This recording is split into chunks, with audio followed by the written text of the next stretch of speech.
బాగున్నారండి. నేను మీ మేరీని. ఈరోజు వచ్చేసి బెండకాయ ఫ్రై చేద్దాం అనుకుంటున్నాను. సింపుల్గా బెండకాయలు తింటే చిన్నప్పుడు లెక్కలు వస్తాయి, బాగా తినండిరా పిల్లలు అని చెప్పి పెద్దవాళ్ళు చెప్పేవాళ్ళండి. ఇది ఎంత నిజమో మీకే తెలియాలి. ఈ బెండకాయలు చక్కగా కడిగి మనము ఒక క్లాత్లో తుడిచి పెట్టుకుంటే చక్కగా కట్ చేసుకుంటే బాగుంటుంది, జిడ్డు లేకుండా. చక్కగా ఒక క్లాత్లో వేసానండి కడిగి. చక్కగా మనము వీటిని తడి లేకుండా ఈ విధంగా చేసుకొని కట్ చేసుకోవాలి. బెండకాయలు చక్కగా ఈ విధంగా కట్ చేసుకోవాలండి. చక్కగా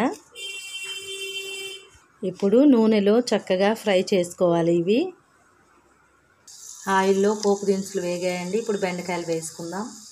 చక్కగా వేగనివ్వాలండి. జిడ్డు ఎక్కడా లేదు, చక్కగా ఉంది. కొంచెం పసుపు వేసుకొని బాగా వేగాక ఉప్పు కారంని యాడ్ చేసుకుంటే బెండకాయ ఫ్రై రెడీ అవుతుంది. ఫ్రెండ్స్, ఎంతో చక్కగా మగ్గుతున్నాయి. ఇప్పుడు ఇందులో కొబ్బరి కారం వేసుకుందాం. కొంచెం కొబ్బరి, జీలకర్ర, కారం వేసి గ్రైండ్ చేసుకొని ఆ కారంని ఇందులో యాడ్ చేసుకుందాం. ఫ్రెండ్స్, కొబ్బరి కారం రెడీ అయింది. ఇప్పుడు బెండకాయల్లో వేసేద్దాం. చూసారా, బెండకాయలు కూడా బాగా వేగాయి. ఫ్రెండ్స్, ఎంతో టేస్టీగా ఉండే బెండకాయ ఫ్రై రెడీ అయింది. ఇప్పుడు డిష్ అవుట్ చేసుకుందాం. ఫ్రెండ్స్, ఎంతో టేస్టీగా ఉండే బెండకాయ ఫ్రై రెడీ అయింది. ఒకసారి ట్రై చేయండి, నచ్చుతుంది. నచ్చితే మాత్రం ఒక లైక్ చేయండి, షేర్ చేయండి, సబ్స్క్రైబ్ చేయండి ఫ్రెండ్స్.